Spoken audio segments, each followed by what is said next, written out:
Assalamualaikum warahmatullahi wabarakatuh. Saya Mukhlis Amal Bil Arkan, atau bisa dipanggil Arkan, dari kelas PSD 1E. Pada kesempatan ini, saya akan menyampaikan tugas dari mata kuliah perkembangan anak, yaitu tugas eksperimen perkembangan kognitif dengan cara permainan Sally dan Anna seperti pada video yang ada di BOC ya. Eksperimen ini bertujuan untuk membantu memahami dalam perkembangan kognitif anak usia 3 dan 5 tahun.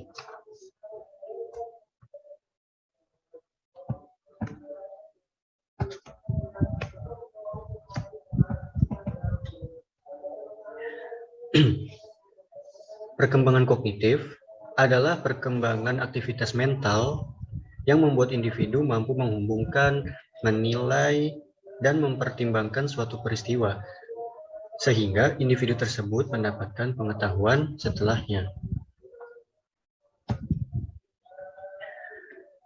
Salah satu pelopor psikologi atau perkembangan kognitif adalah Jean Piaget. Nah, menurut Jean Piaget ini, tahap perkembangan kognitif dibagi menjadi 4 bagian, yaitu tahap sensori motor, tahap praoperasional, tahap operasional konkret, tahap operasional formal. Nah, di sini kita fokus pada tahap praoperasional karena target subjek kita adalah anak usia 3 dan 5 tahun.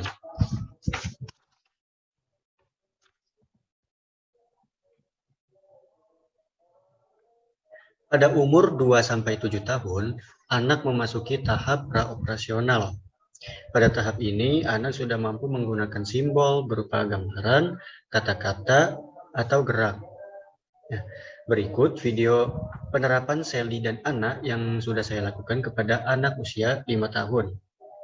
Namun sebelumnya mohon maaf, di sini pada saat itu saya hanya memiliki satu boneka, dan boneka satunya saya ganti dengan menggunakan celengan ayamnya. Dan juga bolanya itu saya ganti dengan mainan balok. Ini kan aku punya boneka ya.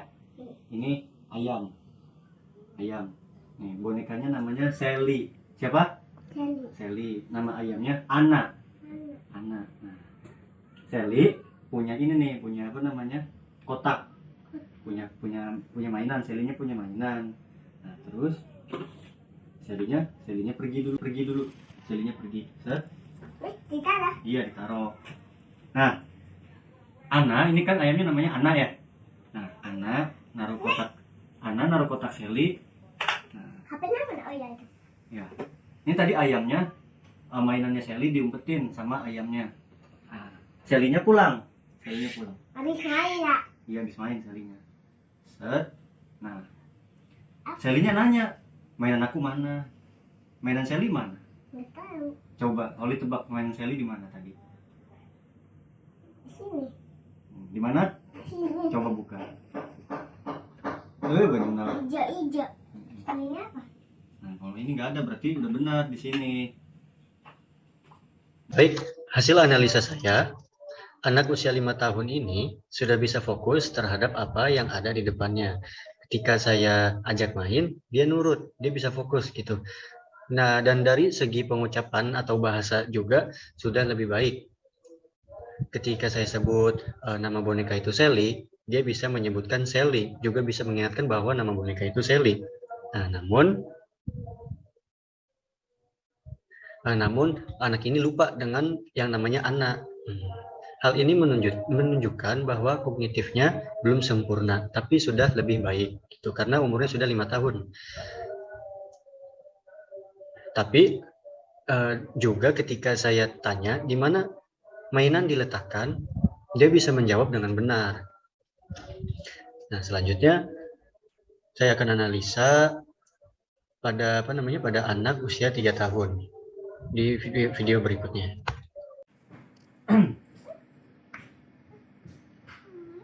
Lihatin Om.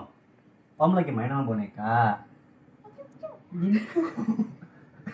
Om lagi main sama boneka. Ya, ini apa namanya? Boneka. Nah, bonekanya punya mainan. Iya, mainan. Bonekanya jalan pergi pulang ke rumah. Nah, Nah, mainannya boneka tadi, mainan ini Om umpetin di sini. Om umpetin. Bonekanya datang lagi.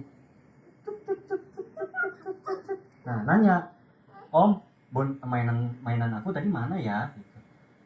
Coba tanya, Sarah, mainan tadi mana? Mainan tadi di sini. Mainan. Aduh. Di sini atau di sini? Mainannya Om umpetin di sini atau di sini? Iya, mainannya tebak di sini atau di sini? Tidak ada, salah berarti. Mainannya bukan di sini, tapi di sini. Coba buka. Sore benar, tes dulu. Hasil analisa saya pada anak 3 tahun ini, bahwa perkembangan kognitifnya belum terlalu jauh, belum terlalu baik ya. Kebalikannya daripada anak usia 5 tahun tadi. Nah, kelihatan dari video tadi juga, ya ketika saya menyebutkan boneka, dia juga belum bisa bilang boneka gitu. Karena dari perkembangan bahasa, pengucapan bahasa juga belum berkembang lebih baik, belum berkembang dengan baik gitu. Jadi ketika saya sebutkan boneka, mainan, dan nama Seldi pun dia belum bisa mengucapkan dengan sempurna karena umurnya masih 3 tahun. Tuh. Kalau yang tadi anak 5 tahun itu sudah bisa karena dari rentang umurnya pun dia lebih tua. Nah, dan juga anak umur 3 tahun ini belum bisa fokus terhadap apa yang di depannya, belum bisa fokus terhadap saya gitu. Jadi masih masih kemana-mana pikirannya gitu. Dan pada akhirnya juga ketika saya meletakkan mainannya di mangkok sebelah kanan ya, di mangkok sebelah kanan, ya anak ini nggak bisa menentukan di mana mainannya ditaruh gitu. Nah, tapi tangan saya menunjuk di mangkok di mana mainan tersebut berada gitu. Ya kan di sini saya tunjuk mainannya di mana gitu, di sini atau di sini. Nah, ketika saya tangan saya arahin ke mangkok sebelah kiri, dia nurut gitu. Anak ini nurut ke sebelah kiri. Padahal itu tidak ada gitu. Yang benar sebelah kanan. Kemudian tangan saya pindahkan sebelah kanan nih. Yang benar tuh di sini loh. Mainannya tuh ada di mangkok sebelah kanan. Gitu. Anak itu baru ngikutin juga membuka mangkok yang sebelah kanan. Seperti itu. Nah, jelas sekali perbedaannya bahwa anak usia 3 dan 5 tahun perkembangannya itu jauh agak berbeda ya. Anak usia 3 tahun ini perkembangan kognitifnya belum sebaik anak usia 5 tahun. Nah, kesimpulannya, meskipun kedua anak di video tersebut, anak yang saya gunakan sebagai objek penelitian, eksperimen, sama-sama pada tahap praoperasional. Namun, ada perbedaan sikap yang cukup unik pada kedua anak tersebut karena perbedaan umur. Anak umur 5 tahun mampu fokus dan bisa mengingat di mana mainan disimpan. Tadi juga pada anak usia 3 tahun, masih lari-larian tuh ya. Nah, di situ menunjukkan perbedaan sikap yang cukup unik. Sekian presentasi tugas dari saya. Mohon maaf apabila banyak kekurangan karena saya juga masih belajar dan waktu persiapannya juga tidak cukup banyak karena cukup sibuk juga. Terima kasih atas perhatian Ibu. Wassalamualaikum warahmatullahi wabarakatuh.